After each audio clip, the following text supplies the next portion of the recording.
Hello again, Loki, aka JF Bo here, to talk to you about the tunic, Loki's tunic, for the third time, and this time we are including the armor, the forearm armor, and we'll see once again our friend the little wrist armor. And well, now see.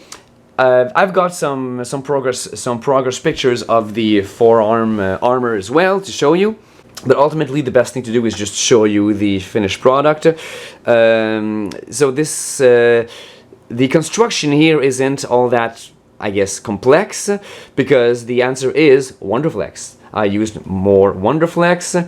That obviously you mold with a heat gun, and then you apply. This is gold leafing to give it that nice golden look. However, what we have to talk about in length, or really not really talk about, but what I have to show you in great details are, well, the details. Because I certainly had quite a hard time finding good angles and pictures and other people's cosplays and interpretation of everything that you see on this monster here. So, well, there you go. We've got a thick line here. See, thick line here that curves at the top. In it, we have a crease. So I use an actual knife to put in this indentation here, this crease. Over that thick line, we have another thick line. So it starts here in the corner. This thick line also follows a curve here.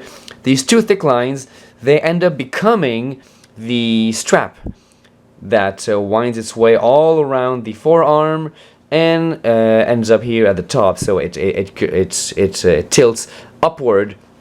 Here it's towards the middle of the forearm, and on the other side it's near the top of the forearm. And all through the top line, we've got little studs at an even separation here, all around and even inside. Now, below these two lines, we've got this snaky thing here. The snake is obviously a very important theme for Loki.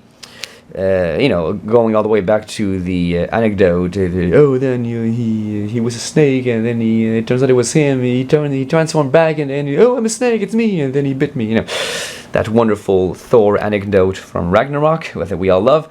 So yes, a bit of a curve here. Is that an S or an M? Anyways, enough descriptions. Just look at it. That's what it looks like.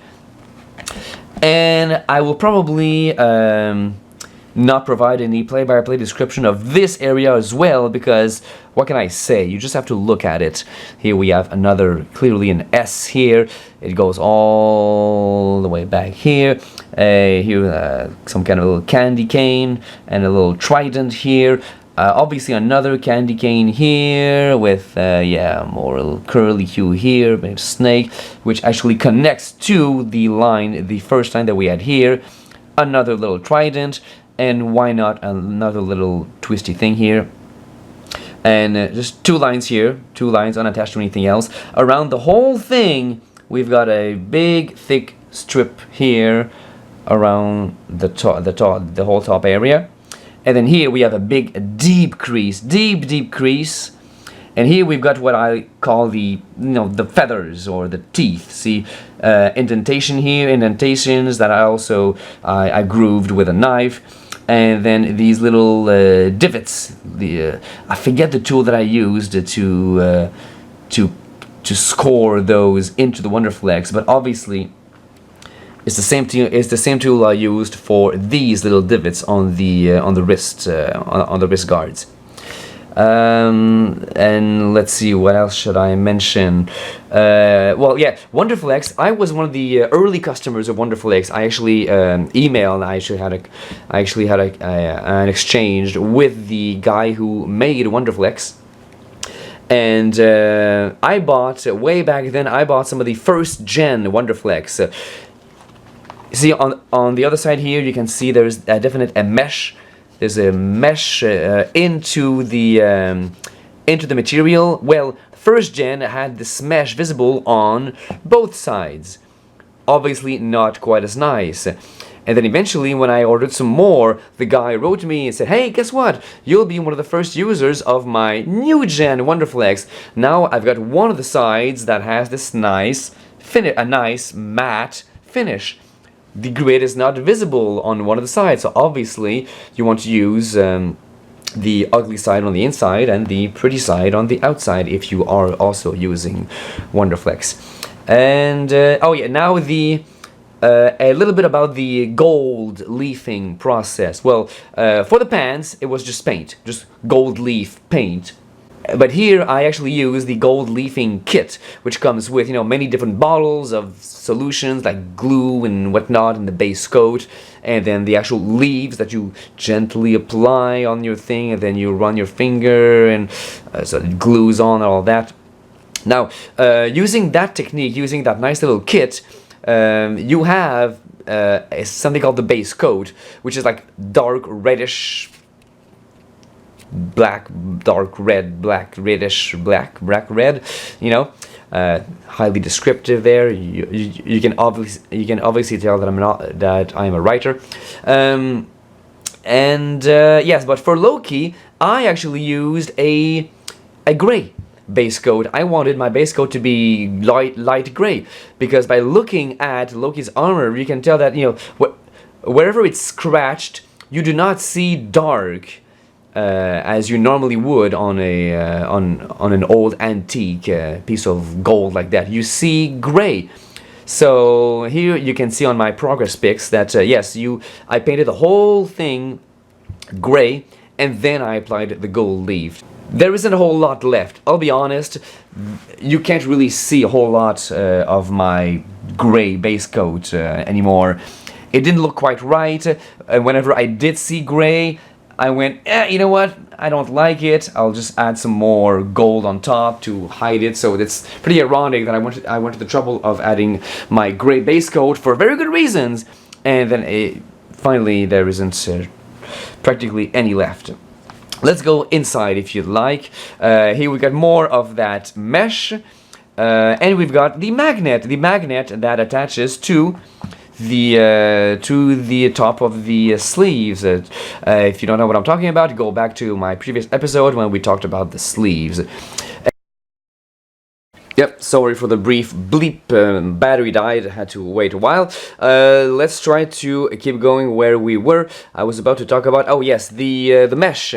How the mesh here is, is underneath the armor. There's no purpose to it being there, it's never seen. The reason it's there is that it needs to wrap around the rim and poke upward like that. It can't just be... Oh, see, well, let's look at this. Here, on the wrist guard, it needs to just be underneath and then jut ever so slightly out. So it is clearly underneath. Here, it's not just underneath, it needs to wrap up, so it goes upward. It wraps around the rim of the armor, so that's why it's there, and it is merely glued there by a combination of hot glue, and I probably use some more of this beautiful shoe glue.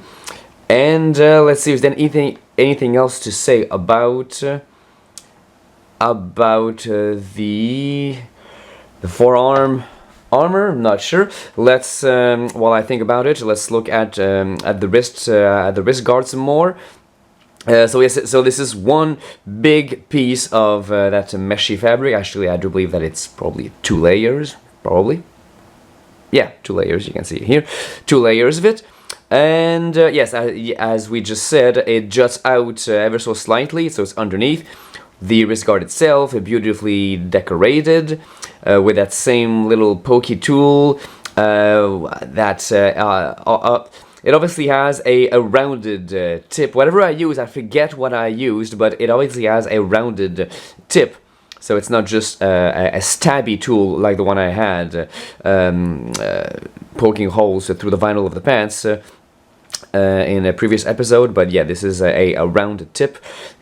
if I ever remember what that tool was, I'll make, you can be sure that I'll make a 38-minute video on that tool. And finally, there's some bias tape, because yes, having a wrist green strip of fabric here wrap around the wrist with a twist and a crease and all of that, that's fine, but that's not enough.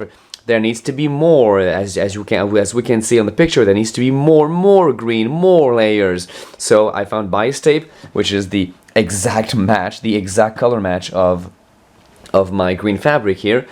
And yeah, so it just wraps around the wrist guard. Wraps around once, wraps around twice, passing over itself, and there you go. It's just glued in place. And that's for the wrist guard. The forearm armor, and I have the nagging feeling that I forgot to mention something, and if I did, I'll just amend the video and add some more. Oh wait, well for now, Loki tells you to come back next time.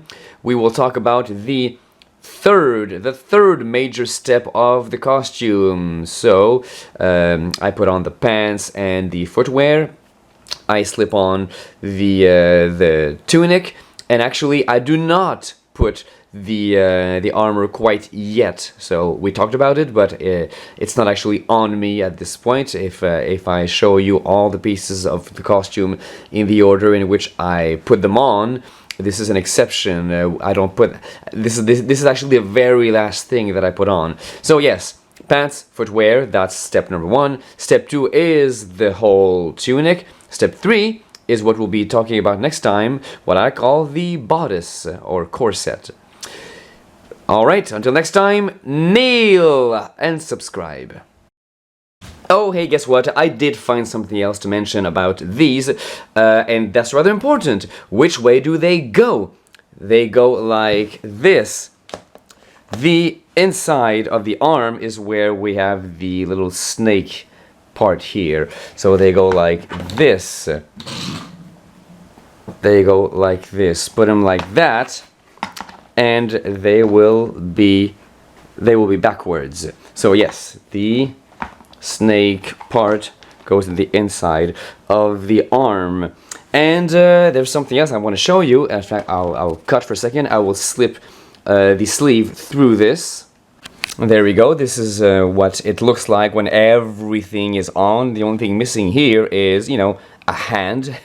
How many layers? How many layers, a bit of trivia, are on Loki's wrists? Altogether, well, we've got this little piece of mesh, which is one layer, underneath the wrist guard, which is in itself another layer, a Wonderflex. And then if you really want to be picky about this, we've got the green bias tape, which is your third layer. On top of that, we've got, I can't work my way through it. Anyways, we've got the sleeve itself, all those bunch of straps, you know, vinyl straps and vinyl that we saw. So that's the sleeve itself. That's layer number 4. Then we've got the green cloth band that goes around the wrist. That's layer number 5. Then we've got the black vinyl piece that wraps around with the little golden decorations there. That's layer number, what was it, 6? Then we've got the armor. The armor itself is 2 layers. We've got more mesh, just like we had here, the mesh, and then the Wonderflex. What was that? 8 layers. So when I've got this on my hand, I've got really 8 things on my wrist. That is absolutely nuts. And when I'm wearing my famous Emperor Cusco costume, I have nothing.